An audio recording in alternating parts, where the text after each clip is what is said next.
coalition avec les partis politiques, préférant s'allier à d'autres mouvements citoyens. Kaoulak, Mamadou Makhtar Sarr pour la radio-télévision Walfadjri. Merci beaucoup Mamadou Makhtar Sarr, merci. Élections législatives et présidentielles en Guinée-Bissau. Les ressortissants bissau-guinéens se sont rendus aux urnes aujourd'hui à Dakar. Un bureau de vote a été ouvert à l'ambassade de la Guinée-Bissau. Leur seule attente, la paix, une priorité selon eux. Nous y reviendrons également dans nos prochaines éditions avec notre reporter sur place Ramatoulaye Ba.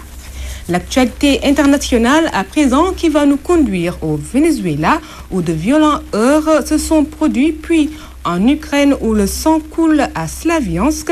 D'autres points sont également développés dans ce récit de nos confrères d'Euronews.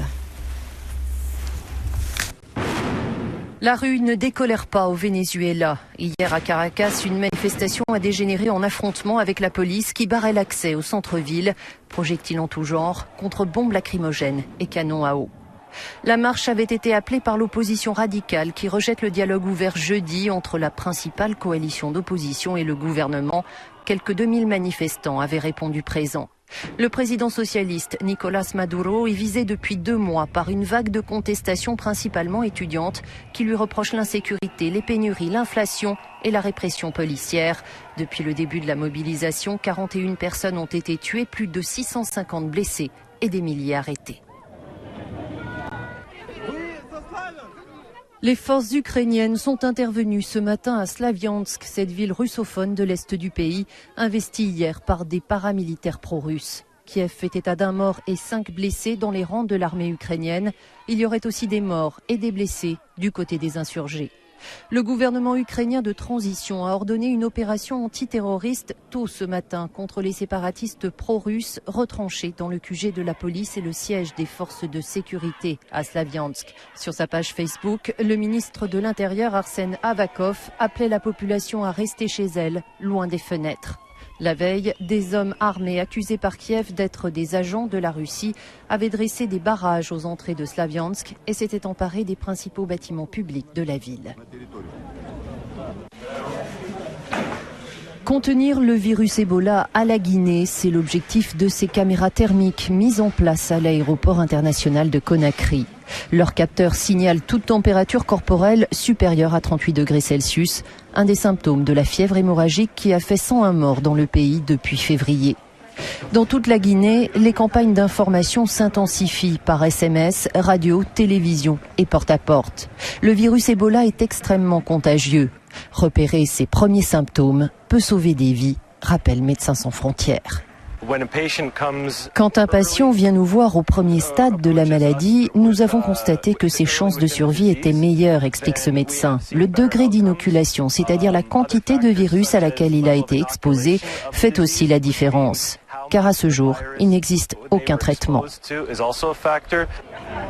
5 des 21 cas signalés au Libéria voisin ont été confirmés. Les tests réalisés sur des cas suspects au Mali et en Sierra Leone se sont cependant avérés négatifs.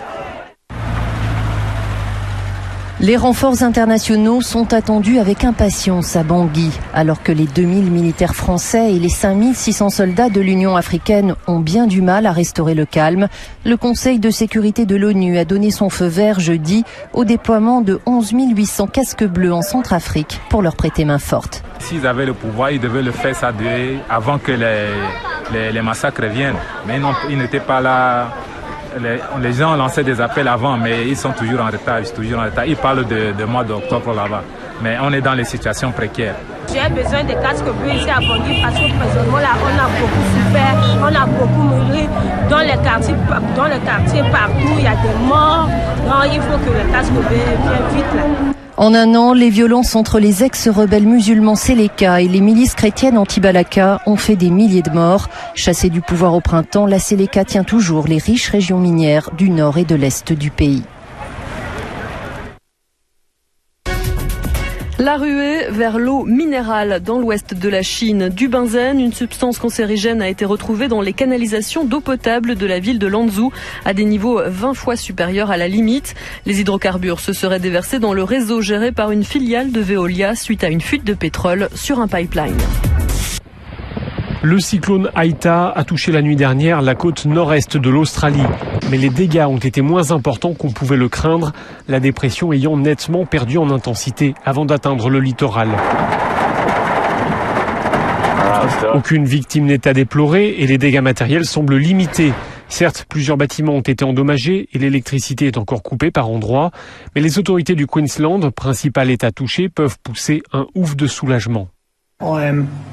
Je suis extrêmement soulagé par le fait que pour le moment, aucun mort ou blessé ne nous ont été signalés, a déclaré le Premier ministre régional. Et j'espère que cela va continuer ainsi. Cela dit, j'appelle tout le monde à rester à l'abri jusqu'à ce que la tempête soit définitivement partie. Les experts météo avaient initialement placé Aïta dans la catégorie 5, la plus forte. De nombreux habitants des côtes avaient ainsi été appelés à se rendre de manière préventive dans des centres d'hébergement.